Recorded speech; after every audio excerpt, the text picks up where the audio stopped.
सब लोग हनुमान के लड्डू खाने में लगे। एक पंडित जी थे और एक मौलवी जी थे, एक पादरी जी थे और एक जादव जी थे।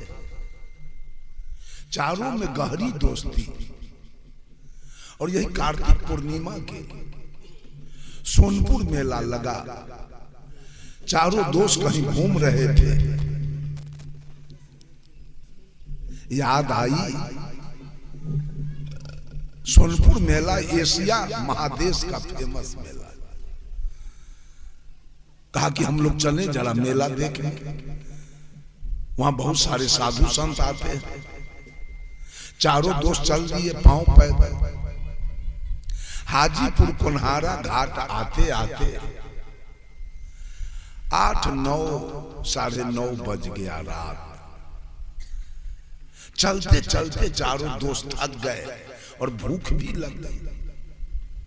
पंडित जी ने कहा, सुनिए, अब आज हम लोग उस पार, गंगा के उस पार हरिहर क्षेत्र नहीं पहुंच पाएंगे, चूंकि रात्रि हो गई 9:30 और सब लोगों को भूख भी लगी है और सब लोग थक भी गए। ऐसा करो, इसी पार किसी मठ पर हम लोग चलें, भोजन बनावे, भोजन करें, विश्राम करें और भोर में हम लोग यहाँ से प्रस्थान हरिहर क्षेत्र के लिए करेंगे। कहा ठीक तो है।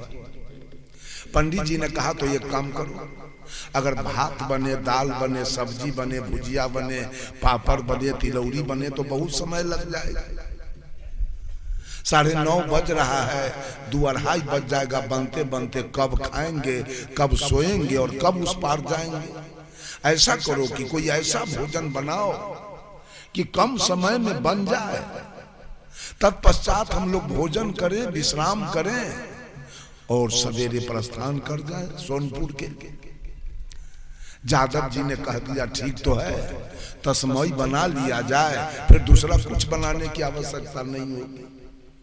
जादव जी की बात पास हो गई, ठीक है, तस्मई बन जाए। पंडित जी ने जादव जी को ड्यूटी दिया कि आप जाइए और दूध खरीद के ले आइए। जादव जी गए दूध खरीदने। मौलवी साहब को कहा आप चावल, चीनी, किशमिश, मुनक्का, छुहारा, काजू ले आइए तस्मई में देने के लिए। मौलवी साहब गए लाने। पादरी जी को कहा कि आप जलावन ले आइए कहीं से खरीद के। और पंडित जी तब तक मठ पर बैठ के बर्तन को साफ कर दिए और चूल्हा चक्की को साफ करके थे। जब सारा सामान आ गया, पंडित जी ने सोचा सबसे बड़ा जात तो हम हैं, क्यों नहीं हम तस्मई बना लें। जादव जी को, मौलवी जी को, पादरी जी को, तीनों को कहा आप तीनों बैठ जाइए, तस्मई मैं बनाऊंगा। कहा ठीक है बनाइए। ये तीनों बैठ गए। पंडित जी तस्मई बना दिए। जब तस्मई बन गया तो ढक्कन से ढक के और देगची उतार के पंडित जी बगल में रख दिए। और जादव जी, मौलवी जी और पादरी जी से कहा कि आप तीनों थाली लेके बैठिए, मैं परस के खिला देता हूं, फिर बाद में मैं खा लूंगा। कहा ठीक। जादव जी, मौलवी जी, पादरी जी थाली लेके बैठ गए।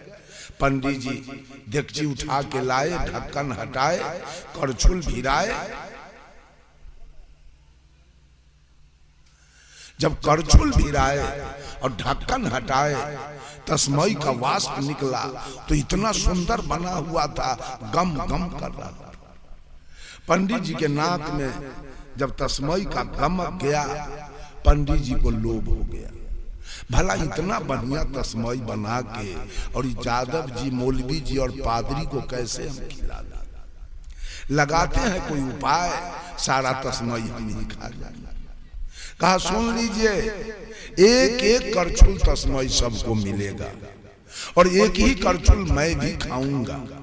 सारा तस्मई ढक्कन से ढक के मैं सिक्का पर रख देता हूं और कल भोरे उठ के जो सबसे बढ़िया सपना दिखाएगा वही सारा तस्मई खाएगा।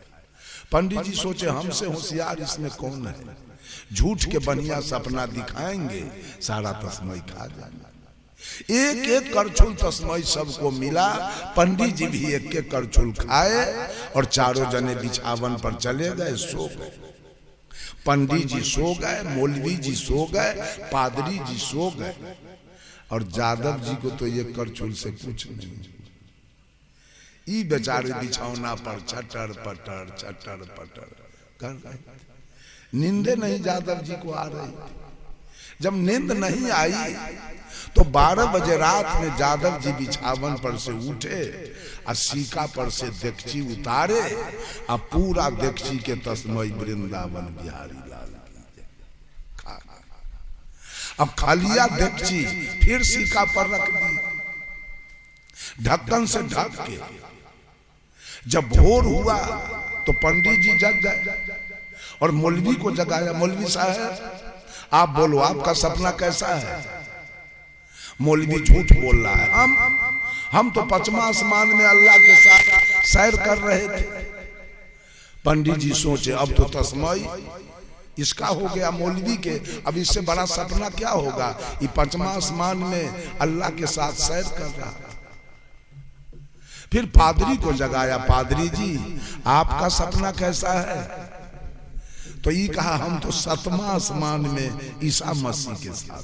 कहा अब तो इसका 2 आसमान बढ़ गया, अब तो तस्मय पादरी का हो गया। मौलवी साहब गए। अब मौलवी साहब पंडित जी से पूछा, पंडित जी आपका सपना कैसा है?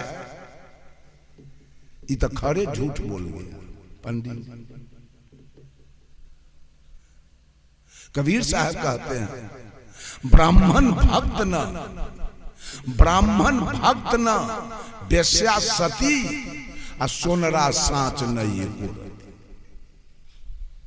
ये बात गिरा पार लीजिए कि ब्राह्मण कभी भक्त हो ही नहीं सकता। उछलिया है, प्रपंच से उसका पेट भरा हुआ है, अहंकार से पेट भरा हुआ है। 4 वर्ण के राजा हम हैं।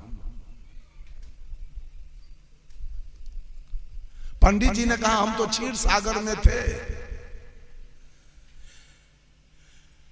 मेरे सिरहन्ना में विष्णु बैठे हुए थे और लक्ष्मी हमारी पैर दबा रही थी। कहा बाप, इससे बढ़ के तब सपना है जिसको लक्ष्मी पैर दबावे, अब विष्णु सिरहन्ना में बैठे। अब तस्मय बचने वाला है पंडित जी से। पादरी और मौलवी दोनों करेजा में मुक्का मार के संतोष कर गया। तस्मय पंडित जी का हो गया। हनुमाने के लड्डू खाना है तो खाइए भर भर पेट। और यादव जी तक वो चावलो छोड़ लेना। ये सब हनुमान के लड्डू खा रहा है, तस्मय हो गया पंडित जी के। पंडित जी सोचे कि मौलवी वाला हिस्सा मेरा हुआ, पादरी वाला हिस्सा मेरा हुआ, एक हिस्सा मेरा है तो 3 हिस्सा के मालिक हम हो गए। एक के हिस्सा का मालिक यादव जी सोया हुआ है, इसको भी जगा के पूछ लेते हैं, एक के बेर उतार के पंगत लगाएंगे। 7 बज रहा है, 7:30 दिन। चूंकि यादव जी तो 12 बजे रात में सोए किए, ये तो फोफ काट रहे। जगाए पंडित जी, यादव जी, ओ यादव जी। यादव जी जग गए। क्या बात है? अरे मौलवी का वाला हिस्सा हमारा हो गया, पादरी वाला हिस्सा हमारा हो गया। तो यादव जी मूड़ी डोलाते थे।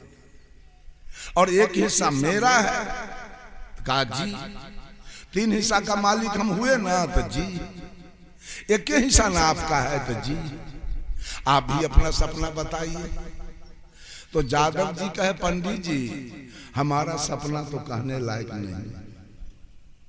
अरे कुछ तो कहिए। तो यादव जी क्या कहे?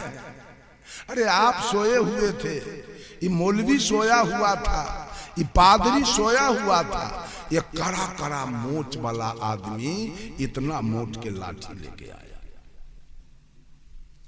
और हमको जगाया, उठो।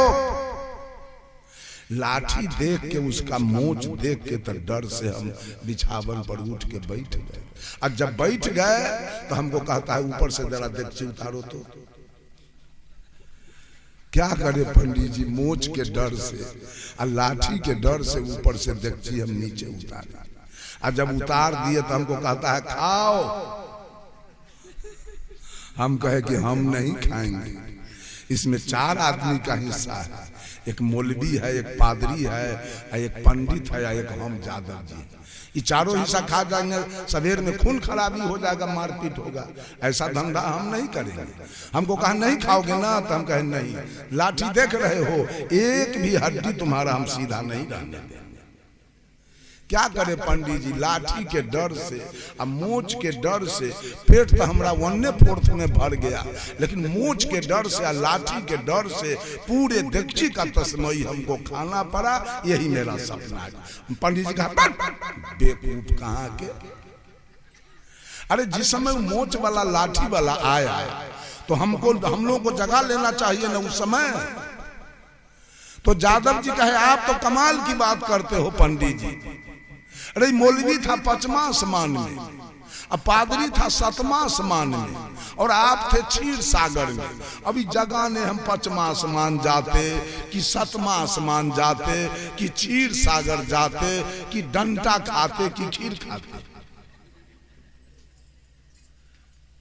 सारा तस्मई कौन खाया? अनुभव करने वाला खा गया, अनुमान लगाने वाले तीनों जान। वैसे आज तक मनुष्य हनुमान जी का अनुमान लगा रहा है, राम जी का अनुमान लगा रहा है, कृष्ण जी का अनुमान लगा रहा है, भोला जी का अनुमान लग रहा है। सब अनुमान के लड्डू खाने में अंधश्रद्धावादी लोग पड़े हुए।